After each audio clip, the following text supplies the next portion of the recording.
Hello friends, कैसे हैं आप सभी। तो लास्ट क्लास में हमने बेसिक्स का कॉन्सेप्ट देखा था अक्षांश और देशांतर के बारे में। मैंने आपको बताया था कि अक्षांश रेखाएं क्या हैं, विषुवत के बारे में, और जो कर्क मकर रेखाएं हैं इन सब के बारे में मैंने धीरे छोटे छोटे जो कॉन्सेप्ट थे इनके बारे में बताया था।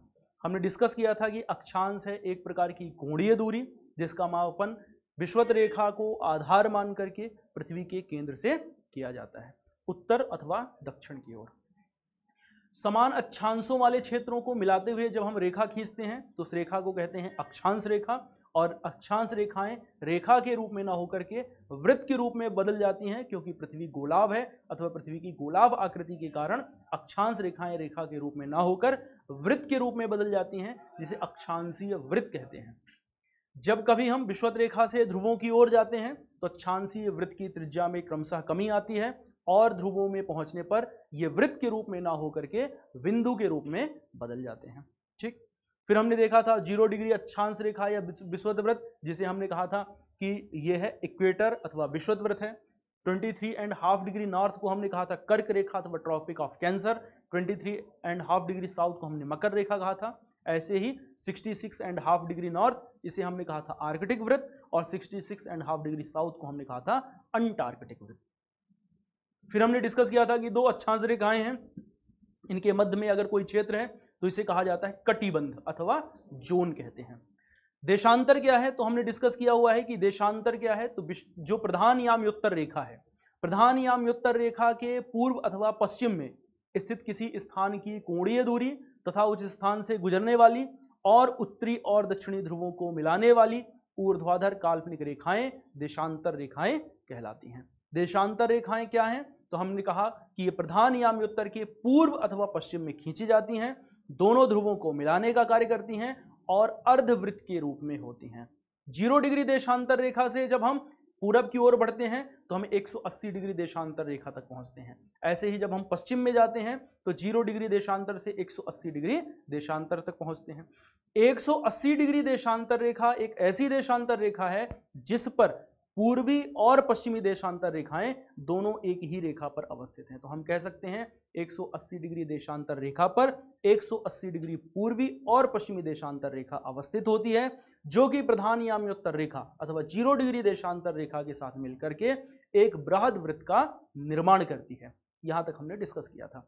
फिर यह भी डिस्कस किया था कि 0 डिग्री देशांतर से 180 डिग्री पूर्वी देशांतर तक का जो संपूर्ण क्षेत्र है इसे पूर्वी गोलार्ध, और 0 डिग्री देशांतर से 180 डिग्री पश्चिमी देशांतर तक का जो क्षेत्र है इसे पश्चिमी गोलार्ध कहा जाता है। आज हम बात करते हैं देशांतर और टाइम के बारे में, कि देशांतर और समय के मध्य का जो कॉन्सेप्ट है ये कॉन्सेप्ट क्या होता है। तो हेडिंग लगाइएगा देशांतर और समय।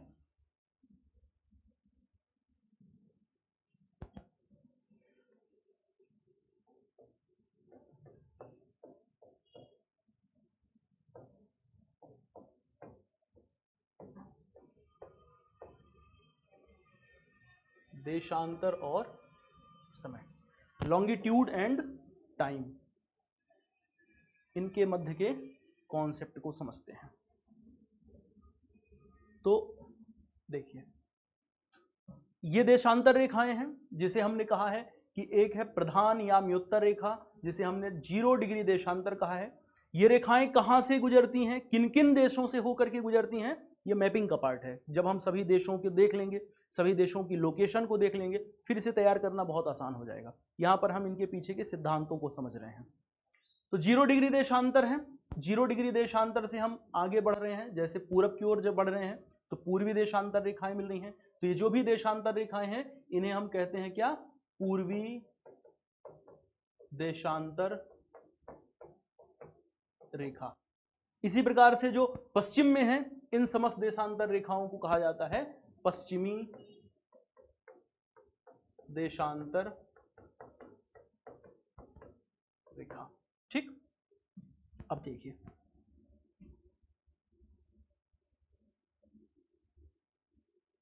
जो ये 0 डिग्री देशांतर रेखा है, ध्यान से देखिएगा, 0 डिग्री देशांतर रेखा, इस 0 डिग्री देशांतर रेखा पर सूर्य आसमान में जब अपने उच्चतम बिंदु पर पहुंचता है, एक एक शब्द को, एक एक लाइन को बहुत अच्छे से समझना है, फिर आगे बढ़ना है।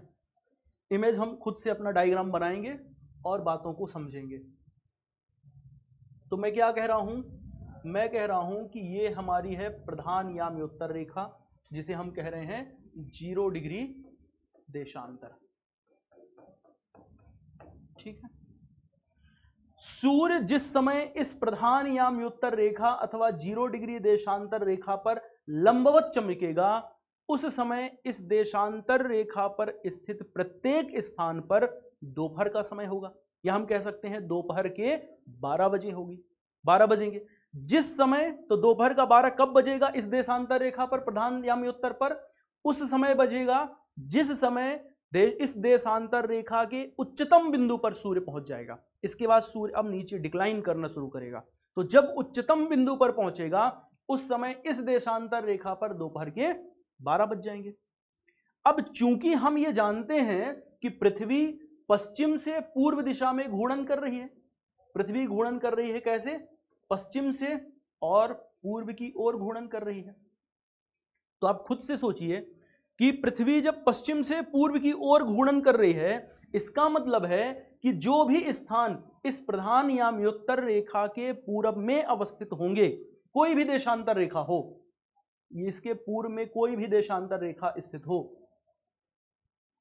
इसके पूर्व में स्थित किसी भी स्थान का समय इस प्रधान याम्योत्तर रेखा के समय से आगे होगा। तो हम ये कह सकते हैं कि पूर्वी गोलार्ध में प्रधान याम्योत्तर रेखा से हम जितना आगे बढ़ते जाएंगे, समय हमें उतना ही आगे मिलेगा। हम ये कह सकते हैं, हम क्या कह सकते हैं कि हम कह सकते हैं पूर्वी गोलार्ध,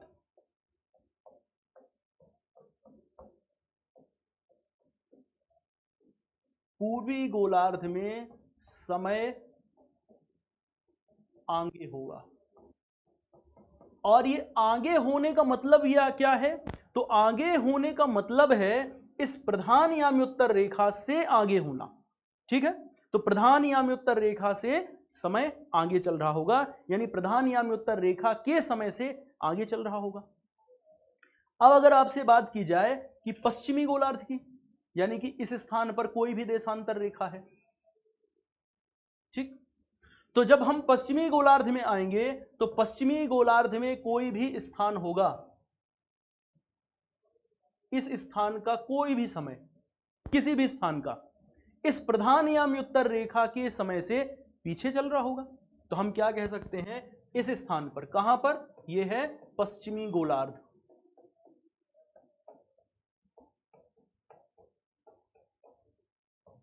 यहां पर क्या है? तो यहां है समय पीछे, इस प्रधान याम्योत्तर रेखा के समय से पश्चिमी गोलार्ध का समय पीछे चल रहा होगा। ठीक, अब बात को समझते हैं। अगर मैं आपसे कहूं कि पृथ्वी जो है वो 24 घंटे में एक दिन और रात का समय होता है, यानी पृथ्वी 24 घंटे में अपनी धुरी में एक पूरा चक्कर कंप्लीट करती है।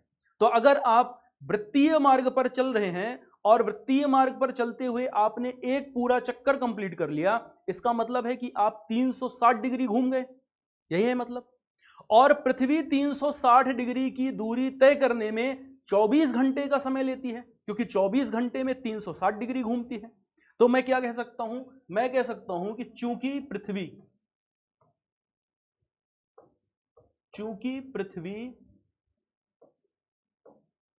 24 घंटे में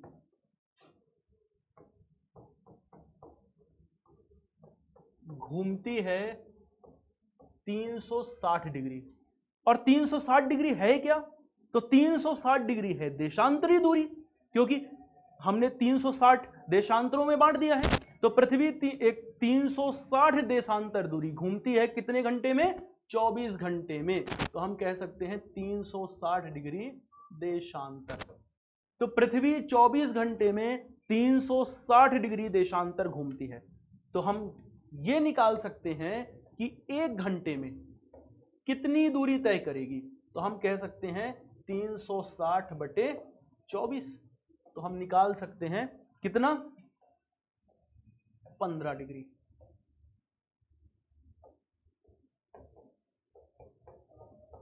देशांतर। तो इस स्थान पर हम एक कंक्लूजन ड्रॉ कर सकते हैं, एक निष्कर्ष निकाल सकते हैं, और निष्कर्ष आप यहां पर लिख लीजिएगा। क्या निष्कर्ष निकाल रहे हैं हम? कि पृथ्वी 1 घंटे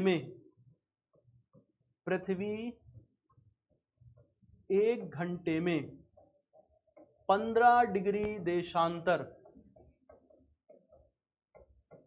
दूरी तय करती है। ये हमारा एक कंक्लूजन हो गया।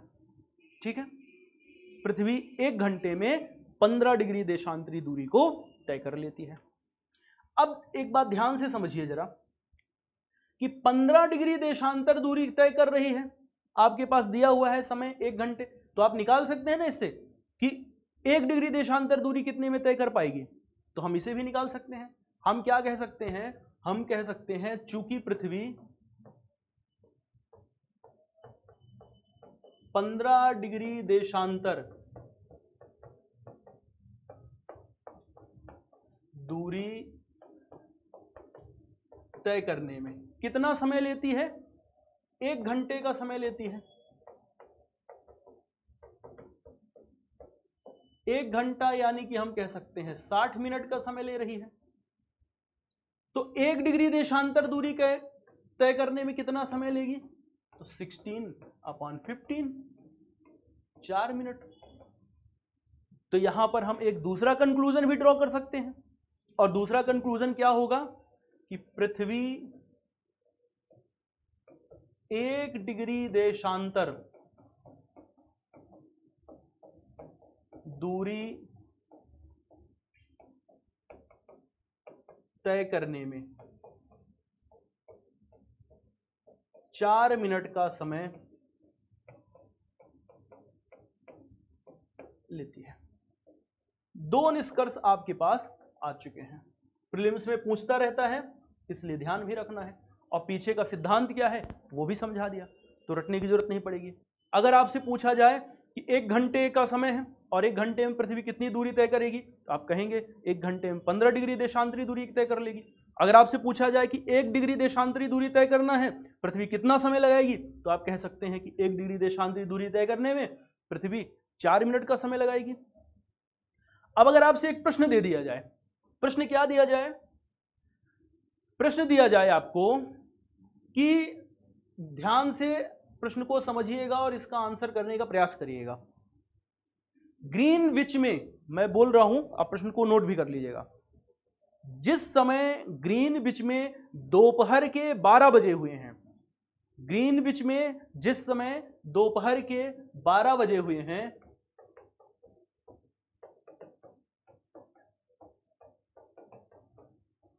दोपहर का 12 बजा हुआ है, ठीक उसी समय 15 डिग्री पूर्वी और 15 डिग्री पश्चिमी देशांतर पर क्या समय होगा? इसको लगाइए आप लोग। 15 डिग्री पूर्वी और 15 डिग्री पश्चिमी देशांतर। देखिए क्या बात कर रहे हैं, तो बात हो रही है ग्रीनविच पर है, दोपहर का 12 बजा हुआ है, और हम बात कर रहे हैं 15 डिग्री पूर्वी देशांतर, 15 डिग्री पूर्वी, और बात कर रहे हैं 15 डिग्री पश्चिमी देशांतर। अब आपको खुद सोचना है कि यहां पर लगा हुआ क्या है? इस स्थान पर लगा है पूर्वी देशांतर। तो जब पूर्वी देशांतर की बात हो रही है, तो समय ग्रीनविच के समय से आगे होगा या पीछे? तो आप कहेंगे सर पूर्वी देशांतर है, इसका मतलब समय आगे चल रहा होगा। ये देखिए मैंने बात की है, पूर्वी देशांतर, पूर्वी गोलार्ध है, पूर्वी गोलार्ध, इसका मतलब है कि समय क्या होगा? समय आगे चल रहा होगा। अब हमें देखना है समय कितना आगे चल रहा होगा, समय कितना आगे चल रहा होगा। तो देखिए 12 बजा हुआ है ग्रीनविच पे, और 15 डिग्री पूर्वी देशांतर की बात हो रही है, तो 1 डिग्री देशांतर दूरी तय करने में लग रहा है 4 मिनट, तो 15 डिग्री तय करने में लगेगा कितना? 60 मिनट। यानी हम कह सकते हैं कि यहां का जो समय है वो 1 घंटे आगे होगा, 1 घंटे आगे समय चल रहा होगा। 1 घंटा आगे चल रहा होगा। तो अब अगर ग्रीनविच पर दोपहर का 12 बजा हुआ है तो 15 डिग्री देशांतर पर क्या होगा, तो आप कहेंगे दोपहर का 1 बजेगा। ठीक। इसी प्रकार अगर आपसे पूछा गया क्या 15 डिग्री पश्चिमी देशांतर, तो अब पश्चिमी देशांतर में आपको या बात कंफर्म है, पता है कि पश्चिमी देशांतर की बात हो रही है, इसका मतलब है कि समय पीछे होगा, और 15 डिग्री इसका मतलब है कि 1 घंटा समय पीछे होगा। 1 घंटा पीछे इसका मतलब है कि यहां पर क्या होगा, इस स्थान पर होगी सुबह का 11 बजेगा।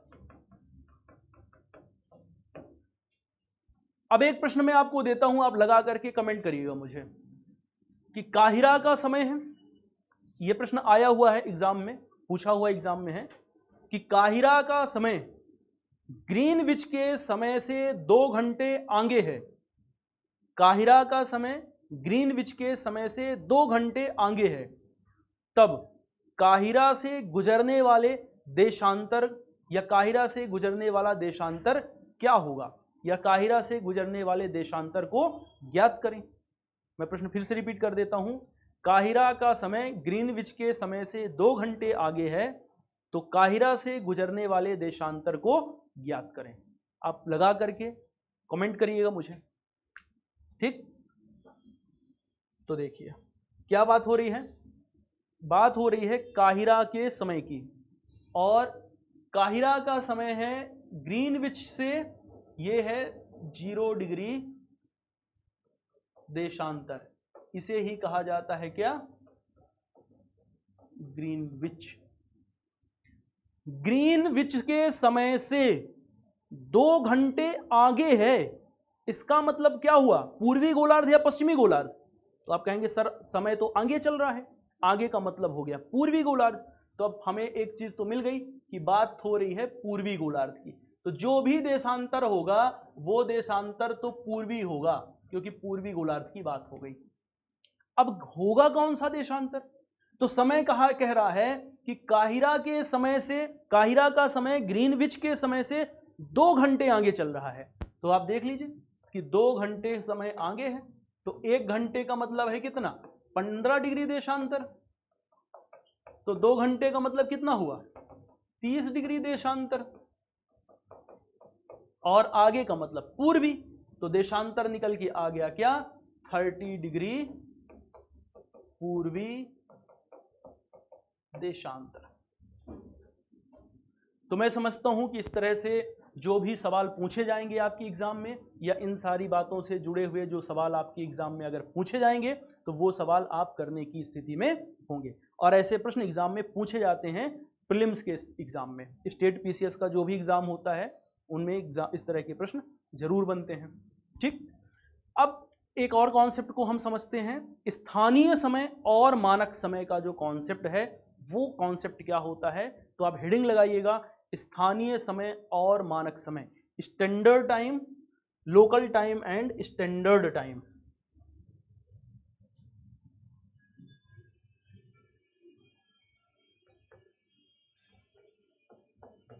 स्थानीय समय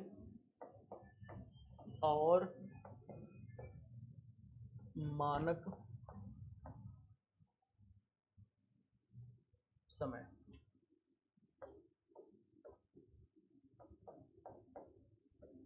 लोकल टाइम, स्टैंडर्ड टाइम। ठीक। स्थानीय समय और मानक समय का कॉन्सेप्ट क्या होता है, तो देखिए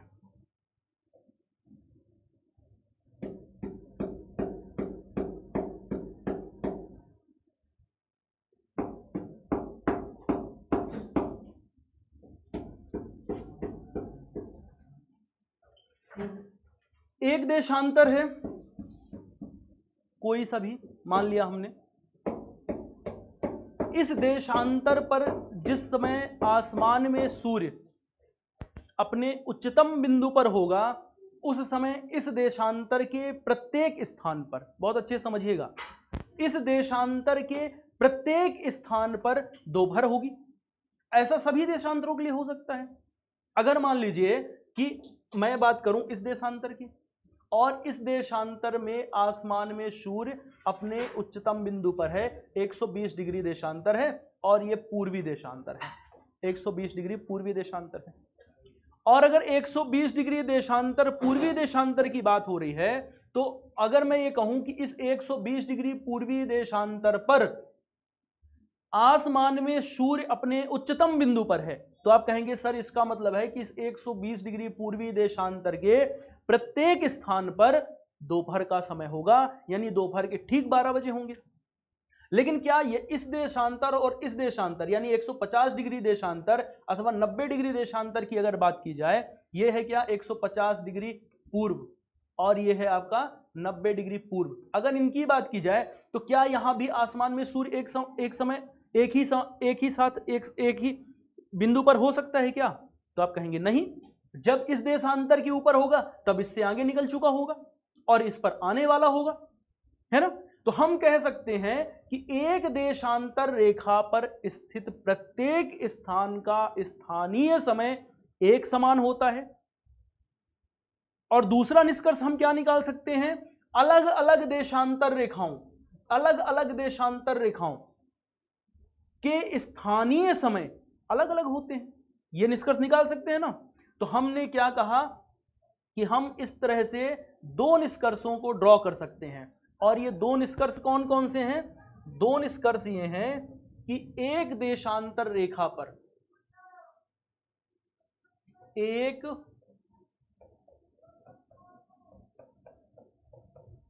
देशांतर रेखा पर स्थित प्रत्येक स्थान का स्थानीय समय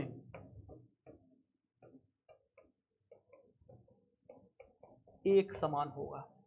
यानी कि स्थानीय समय क्या है, तो एक देशांतर रेखा का वह समय जिस समय पर आसमान में सूर्य उच्चतम बिंदु पर है और प्रत्येक स्थान पर एक ही समय का निर्धारण हो रहा है, वही उस स्थान का स्थानीय समय है।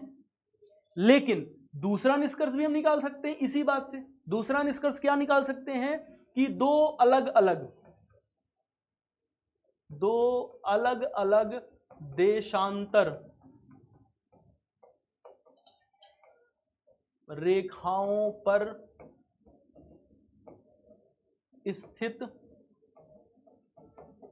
स्थानों के स्थानीय समय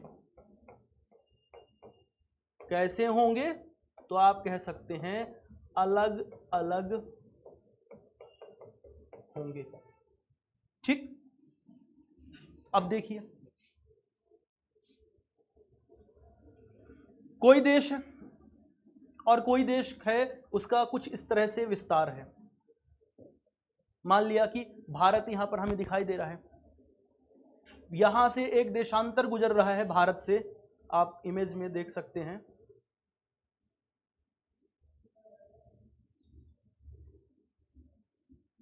ये है, यहां पर एक देशांतर है 68 डिग्री देशांतर, और यहां पर है 97 degree, 68 degree 7 minute, 97 degree 25 minute. ठीक, पर हम लोग 68 डिग्री को लेते हैं। तो भारत का सबसे पश्चिमी जो स्थान है, भारत का सबसे पश्चिमी स्थान है गुजरात का द्वारका। तो ये जो देशांतर जहां से गुजर रहा है, इस स्थान ये है कहां पर, तो ये है गुजरात, यहां पर है गुजरात का द्वारका है।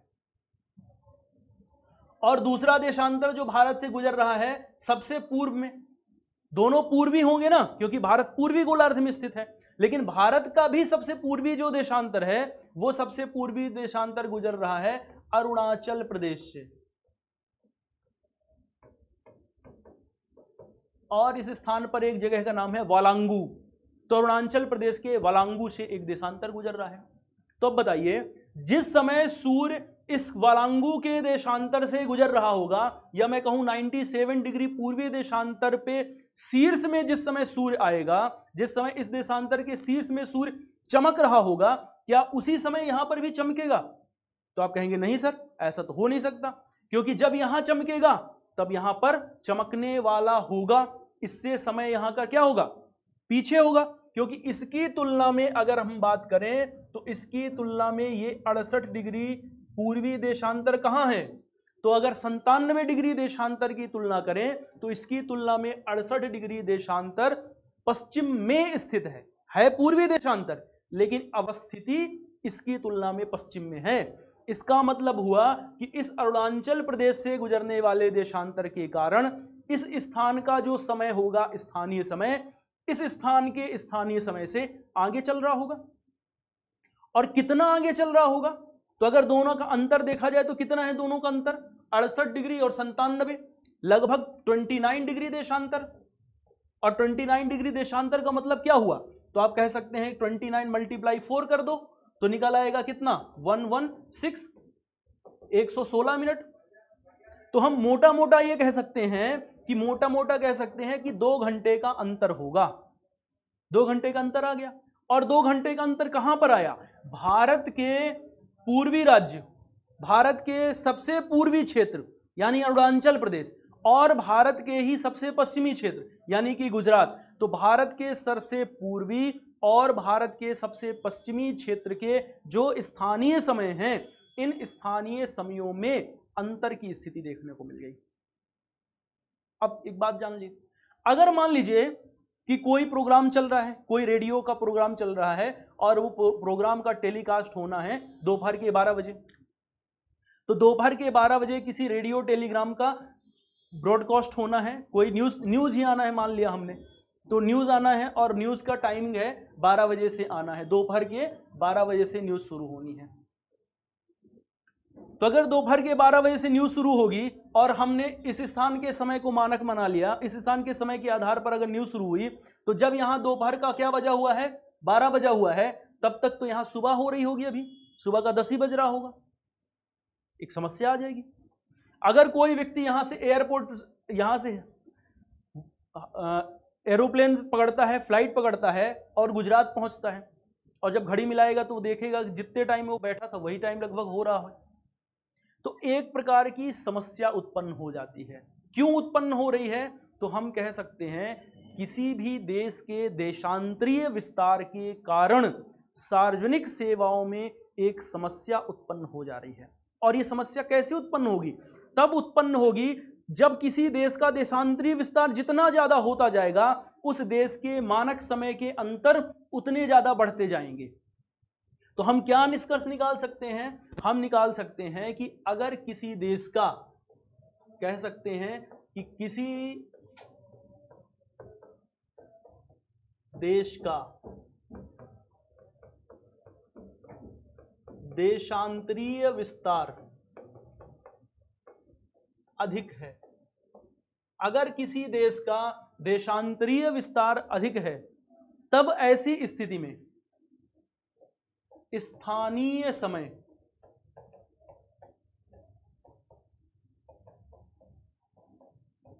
की भिन्नता भी उतनी ही अधिक हो जाती है। स्थानीय समय की भिन्नताएं बढ़ जाती हैं, कब, देशांतरीय विस्तार के आने पर। तो स्थानीय समय की भिन्नताएं बढ़ जाएंगी, और जब स्थानीय समय की भिन्नताएं बढ़ जाएंगी, तब इस प्रकार की भिन्नताओं के कारण जो सार्वजनिक काम है, इनमें समस्या उत्पन्न होती है।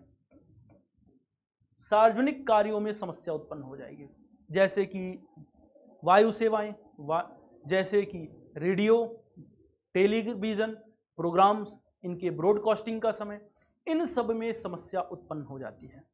इन समस्या का समाधान करने के लिए किसी एक देशांतर के लोकल टाइम को, यानी कि स्थानीय समय को पूरे देश के लिए स्टैंडर्ड टाइम मान लिया जाता है। इसके लिए क्या करते हैं, तो उस देश से गुजरने वाले देशांतरों का माध्य निकाला जाता है। जैसे भारत से 68 डिग्री पूरब और 97 डिग्री पश्चिमी देशांतर गुजर रहे हैं, तो इन 68 डिग्री और 97 का माध्य निकाला गया, और जो माध्य निकल के आया वो निकल के आया 82.5 डिग्री देशांतर। और इस 82.5 डिग्री देशांतर के स्थानीय समय को, मेरी बात को बहुत ध्यान से समझिएगा, इस माध्य देशांतर के स्थानीय समय को पूरे देश का मानक समय मान लिया जाता है।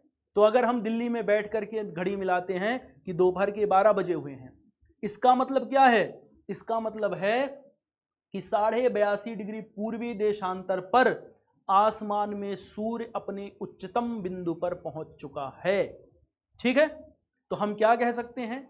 किसी देश में सार्वजनिक सेवाओं में आने वाली असुविधाओं का समाधान करने के लिए उस देश के मध्य से गुजरने वाले देशांतरों के माध्य रेखा को देश का मानक देशांतर रेखा मान लिया जाता है, एवं उस मानक देशांतर रेखा के स्थानीय समय को पूरे देश के लिए मानक समय मान लिया जाता है। ठीक है, तो ये है स्थानीय समय और मानक समय का कॉन्सेप्ट। इसको मैं समझता हूं कि बात आपको अच्छे से समझ आ गई होगी। अब देखिए, अगर किसी देश है, कोई देश है और किसी देश का पूरब पश्चिम विस्तार अधिक है तो कोई देश है और ये कहा जा रहा है आपसे कि कोई देश है और इस देश का पूर्व से पश्चिम तक विस्तार अधिक है। मान लीजिए कि इधर रशिया का ही ले लेते हैं। देखिए, पूरब पश्चिम विस्तार कैसा है? काफी अधिक है। ऑस्ट्रेलिया की ही बात करते हैं, इसका भी पूरब पश्चिम विस्तार अधिक है। यूएसए की भी बात करें अगर, तो हम देख सकते हैं कि यूएसए में एक तो अलास्का रीजन है इधर भी, और यहां से देशांतर गुजर रहा है, तो पूरब पश्चिम विस्तार इसका भी अधिक है।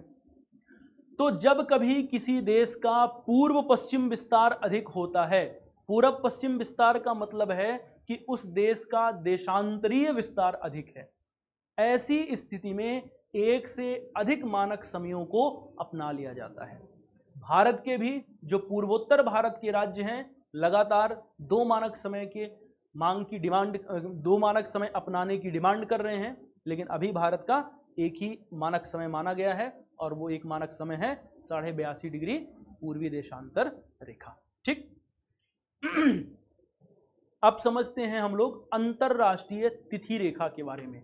इंटरनेशनल डेट लाइन क्या है? इंटरनेशनल डेट लाइन का कॉन्सेप्ट, तो हेडिंग लगाइएगा आप लोग, अंतरराष्ट्रीय तिथि रेखा।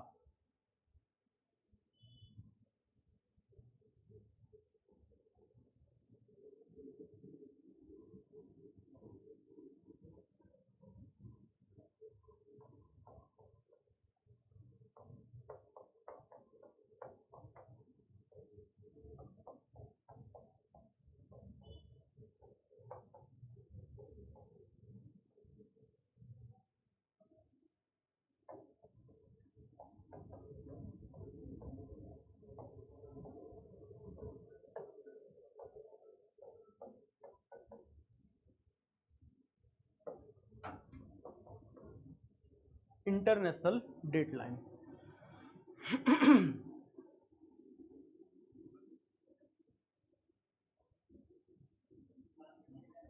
डायग्राम आपको याद होगा, एक डायग्राम हमने ड्रॉ किया था और वहां पर हमने क्या कहा था कि हम सैटेलाइट के माध्यम से हम ऊपर से देख रहे हैं पृथ्वी को। तो ऐसे ही बनाते हैं उसी डायग्राम को दोबारा से। इसे मैंने कहा था कि ये है 0 डिग्री देशांतर, जिसे कहा गया था क्या? प्राइम मेरिडियन अथवा प्रधान याम्योत्तर रेखा कहा गया था। इस 0 डिग्री देशांतर के ठीक अपोजिट एक देशांतर था, इसे कहा था हमने 180 डिग्री ईस्ट और वेस्ट, 180 डिग्री पूरब और पश्चिमी देशांतर रेखा कहा था हमने। और हमने ये माना था कि ये है पूर्वी गोलार्ध और हमने इधर कहा था ये है पश्चिमी गोलार्ध। ये हमने डिस्कस किया हुआ है। तो देखिए, इंटरनेशनल डेट लाइन क्या है? तो दरअसल 1884 में, 1884 में यूएसए के वाशिंगटन डीसी में इंटरनेशनल मेरिडियन कॉन्फ्रेंस का आयोजन हुआ। इंटरनेशनल मेरिडियन कॉन्फ्रेंस, इस इंटरनेशनल मेरिडियन कॉन्फ्रेंस में पूरे विश्व में तिथियों के निर्धारण के लिए एक मानक रेखा का निर्धारण कर लिया गया। तिथियों के निर्धारण के लिए मानक रेखा का निर्धारण किया गया और वो मानक रेखा थी 180 डिग्री देशांतर रेखा। तो अंतरराष्ट्रीय नियमों के अनुसार क्या किया गया था कि तिथियों के निर्धारण के लिए एक मानक रेखा निर्धारित की गई थी और ये मानक रेखा थी 180 डिग्री देशांतर रेखा। इस 180 डिग्री देशांतर रेखा को ही अंतरराष्ट्रीय तिथि रेखा के रूप में माना जाता है। अब थोड़ा सा इस कॉन्सेप्ट को समझते हैं कि इसके पीछे का कॉन्सेप्ट क्या है जब हम इस अंतरराष्ट्रीय तिथि रेखा को पार करते हैं। जैसे आज की डेट ले लीजिए, आज कौन सी डेट है जयकांत जी? आज है 10 जुलाई मंडे। तो आज की डेट लेते हैं, आज का डेट है 10 जुलाई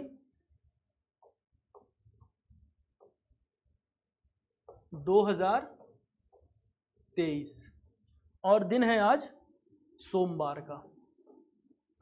तो आज है सोमवार का दिन। तो मानते हैं हम कि आज मानते क्या है ही 10 जुलाई है, 2023 है और 2023 दिन सोमवार है। और इस इंटरनेशनल मेरिडियन लाइन पे, या हम कह सकते हैं कि इस इंटरनेशनल जो हमारी प्राइम मेरिडियन है, जो प्राइम मेरिडियन रेखा है, इस प्रधान याम्योत्तर रेखा पर दोपहर का 12 बजा हुआ है। ठीक है, तो मान लिया हमने कि यहां पर दोपहर के 12 बजे हुए हैं। ठीक, अब ध्यान से मेरी बात समझते हैं। इस प्रधान याम्योत्तर रेखा से पूरब की ओर हम आगे बढ़ रहे हैं और पूरब की ओर आगे बढ़ते बढ़ते बढ़ते बढ़ते हम इस तिथि रेखा के पास पहुंचते हैं। तो हमने क्या किया, हमने इस 180 डिग्री पूर्वी देशांतर रेखा तक की यात्रा की पूर्वी गोलार्ध में, और बढ़ रहे हैं कहां से? इस 0 डिग्री देशांतर रेखा से। जब हम इस 180 डिग्री पूर्वी देशांतर रेखा पर पहुंचेंगे तब समय आगे चल रहा होगा, और कितना? 180 डिग्री देशांतर की बात हो रही है, यानी कि कितना होगा? 720 मिनट, यानी मैं कह सकता हूं कि 12 घंटे का समय हुआ।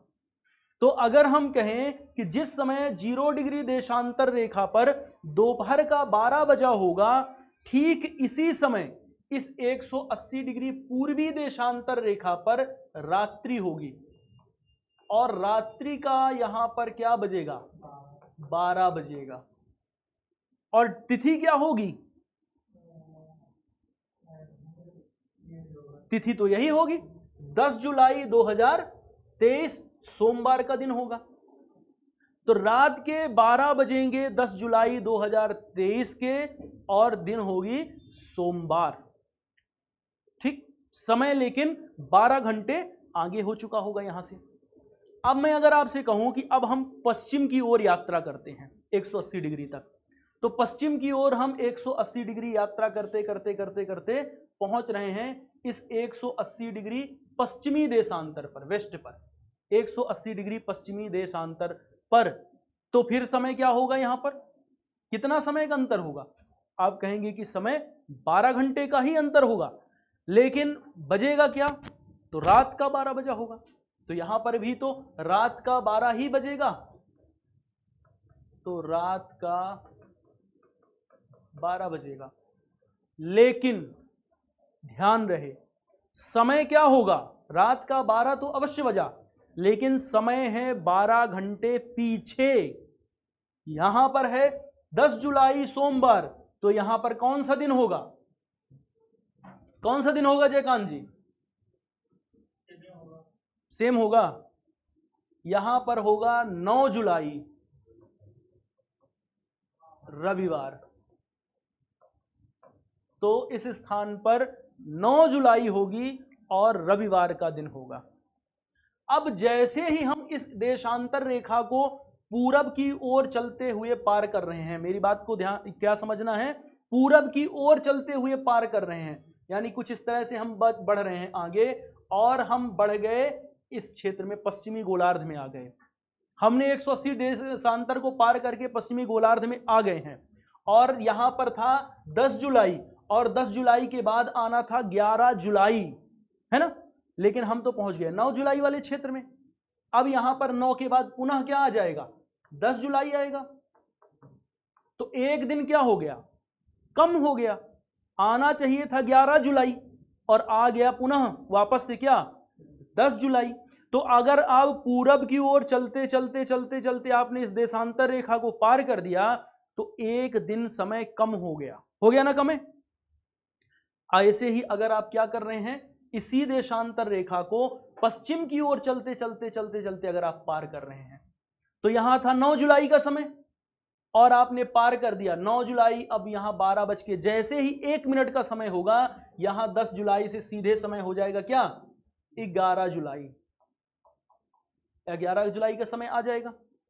तो यहां आना चाहिए था 10 और यहां आ गया सीधे क्या, 11 जुलाई। यानी एक दिन का नुकसान हो गया, एक दिन का घाटा लग गया ना, एक दिन का ह्रास हो गया। तो हम कह सकते हैं इस 180 डिग्री देशांतर रेखा को ही अंतरराष्ट्रीय तिथि रेखा के रूप में मान्यता प्राप्त है। जब कभी हम पूर्व की ओर चलते हुए इस देशांतर रेखा को पार करते हैं तब एक दिन की कमी होती है, जबकि अगर इसे पश्चिम की ओर पार करते हैं तब ऐसी स्थिति में एक दिन का ह्रास हो जाता है। ठीक, इस बात को अच्छे से समझ लेना है। यहां से भी प्रश्न पूछ लेता है अंतरराष्ट्रीय तिथि रेखा के कॉन्सेप्ट से। ठीक, और इसको निर्धारित कब किया गया, तो इसको निर्धारित किया गया है 1884 में, 1884 में। कहां पर हुआ था, तो यूएसए के वाशिंगटन में। तो हुआ था यूएसए के कहां, वाशिंगटन में। और क्या था, तो इंटरनेशनल मेरिडियन कॉन्फ्रेंस थी और उस इंटरनेशनल मेरिडियन कॉन्फ्रेंस में इस रेखा को, इस 180 डिग्री देशांतर रेखा को ही अंतरराष्ट्रीय तिथि रेखा के रूप में मान्यता दे दी गई। साथ ही आपको इस बात को भी ध्यान रखना है कि जब कभी इसे पूर्व अथवा पश्चिम की ओर पार करेंगे तो कैसी स्थितियों का निर्माण होगा। ठीक है, अंत में एक बात और ध्यान रखिए, ये जो अंतरराष्ट्रीय तिथि रेखा है, अंतरराष्ट्रीय तिथि रेखा इस 180 डिग्री देशांतर रेखा का पूर्ण रूपेण अनुसरण नहीं करती, बल्कि स्थल खंडों के विभाजन से बचाने के लिए इसे अलग अलग स्थानों पर मोड़ भी दिया गया है। तो जब मैपिंग पढ़ेंगे तो वहां पर देखेंगे किस प्रकार से स्थल खंडों के विभाजन को बचाने के लिए इसे मोड़ा गया है। साइबेरिया का जो रीजन है उसे विभाजित होने से बचाने के लिए इसे मोड़ दिया गया है, तो अलग अलग रीजन में इसे मोड़ा भी गया है। तो पूर्ण रूपेण ये 180 डिग्री देशांतर रेखा का अनुसरण नहीं करती। ठीक, चलिए, तो ये था हमारा पहला टॉपिक, पहला कॉन्सेप्ट, लैटिट्यूड और लॉन्गिट्यूड से जुड़े हुए सिद्धांत। अब हम दूसरा टॉपिक डिस्कस करते हैं, मोशन ऑफ अर्थ अथवा पृथ्वी की गतियां। तो आप लोग हेडिंग लगाइएगा क्या, मोशंस ऑफ अर्थ अथवा पृथ्वी की गतियां टॉपिक।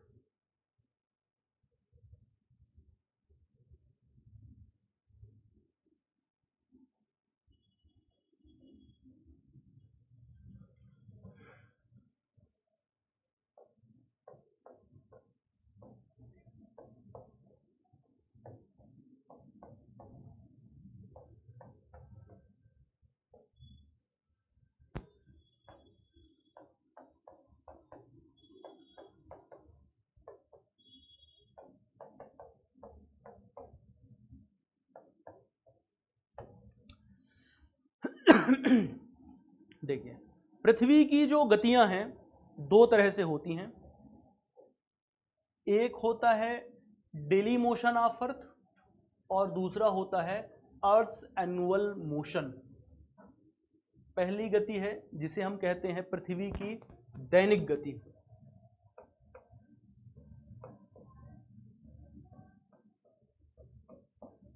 और दूसरी तरफ है पृथ्वी की वार्षिक गति, अर्थ एनुअल मोशन। जो पृथ्वी की दैनिक गति है, इस दैनिक गति को पृथ्वी का घूर्णन भी कहते हैं, रोटेशन भी कहते हैं।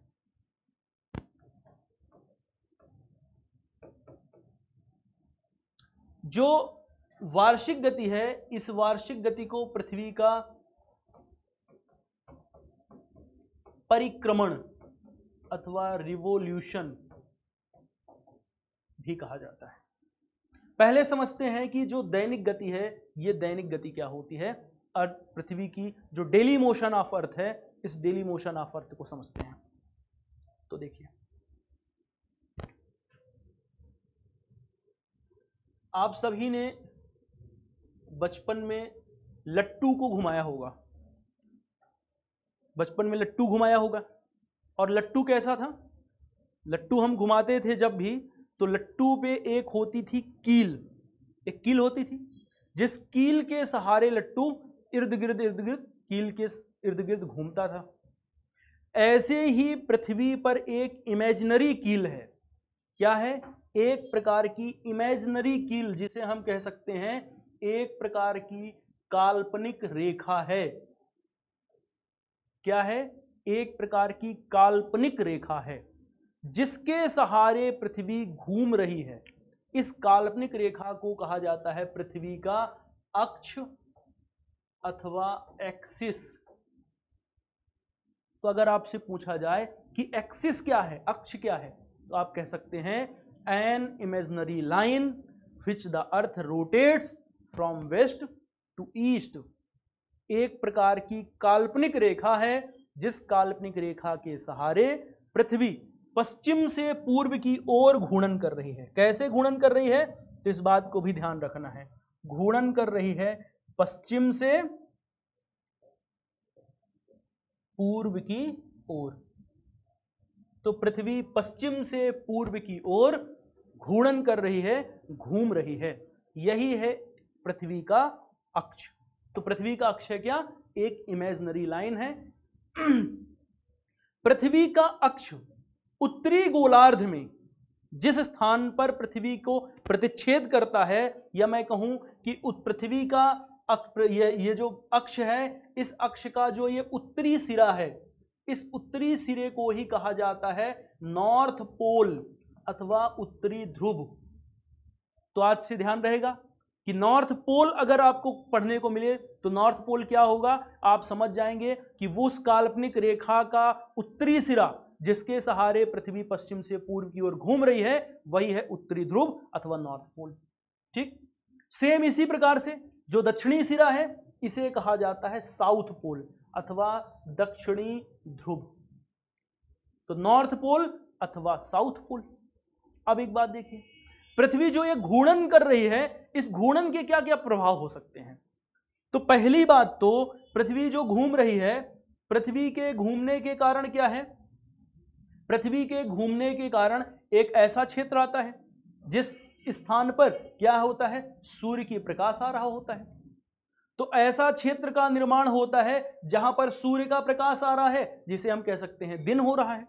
और उसके विपरीत एक ऐसा क्षेत्र भी आता है जहां पर क्या होती है, तो अंधकार में क्षेत्र होता है, जिसे हम कहते हैं रात होती है। तो पृथ्वी के घूर्णन के कारण सबसे पहला जो प्रभाव पड़ रहा है वो है क्या, तो हम कह सकते हैं दिन और रात का घटित होना, पहला प्रभाव है।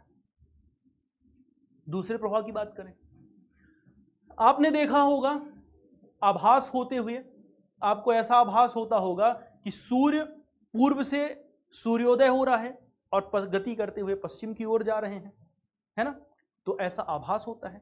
चूंकि पृथ्वी पश्चिम से पूर्व दिशा में घूर्णन कर रही है, इसीलिए सूर्य, चंद्रमा और अन्य आकाशीय पिंड पूर्व से पश्चिम की ओर गति करते हुए हमें आभास होते हैं।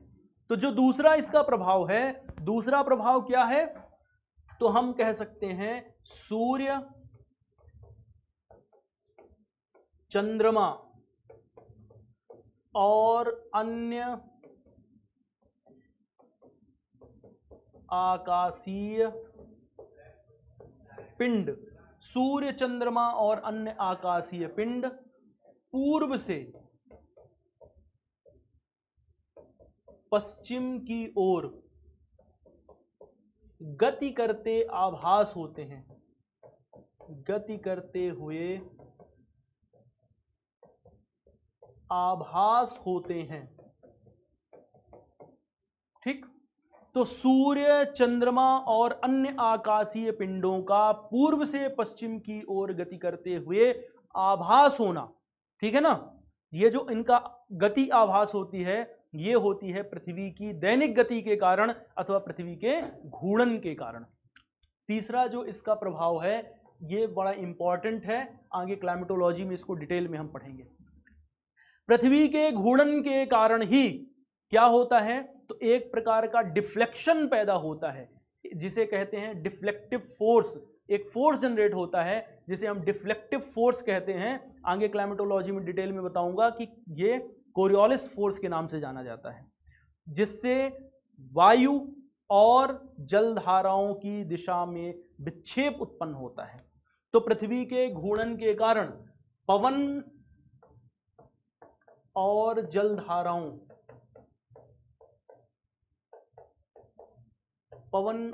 जलधाराओं की दिशा